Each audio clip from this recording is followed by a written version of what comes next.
All right, we're back, Baby Doves, and this time we're doing Common Grace. Common Grace is grace it's afforded to all of the universe, all of creation. And it's similar, somewhat similar to saving grace or special grace. And then there's also general revelation and special revelation. And those four, I like the parallelism. It's not really symmetry. And we'll get to all four of those eventually, but today we're just sticking with Common Grace. I have I really enjoy studying Common Grace. It's wondrous to me the way the universe is structured and fitted to accommodate us, the way it was structured and fitted to accommodate us originally, and those structures remain in place, although they are now, because of original sin, they are somewhat distorted, and we're somewhat distanced from them. But in any case, Common Grace is a simple topic, and it has a number of facets. Looks like we have 16 facets here. I'm not going to do all 16. That's too much. But I can give you, looks like there are 5 categories. First category is that there's common grace in nature and in creation. And I think the distinction between nature and creation here is nature is on the earth system and creation is the universe entirety. And then there's common grace in human life and in human society. So becoming a little more specific. And then sustenance and daily life for humans, of course. There's common grace in that common grace restrains evil. And then common grace doesn't provide salvation, but it provides the opportunity for the pathway towards salvation. We'll get to that one. I'll not try and explain it before we get there. Okay, so common grace is extended to all people, regardless of their faith or relationship with God. Common grace is sort of like the air, right? There are many things about the world that we are fitted to, just in an ecological sense, and all of those things come from God.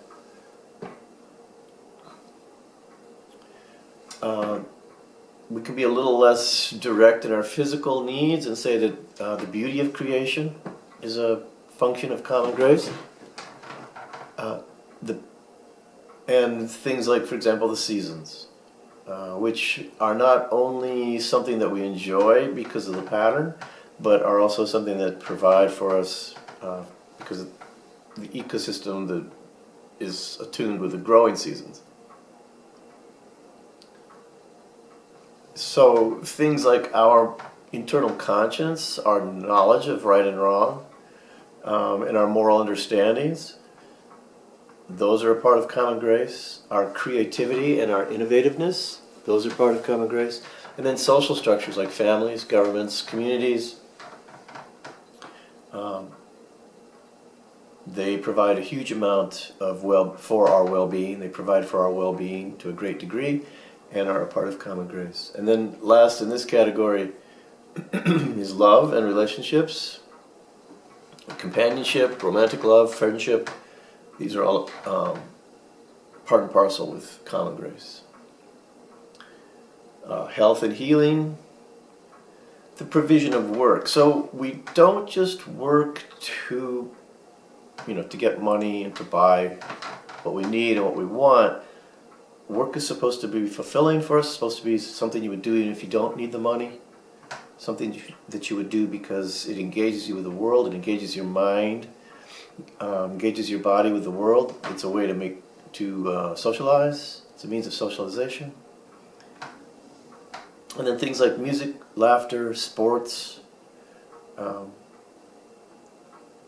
kinds of extras are part of common grace. And then common grace restrains evil, so the order of societies, like the rule of law, roadways, time, the clock, the calendar, those kind of structures, all of those structures are help to restrain evil, keep us focused. Peace and prosperity are often just gifts from God. It's not something that we can necessarily build. It's something that God builds for us. And then human empathy and compassion are ways to restrain evil. Just basic acts of kindness and charity. And then, of course, sacrificial love. Our ability to do that.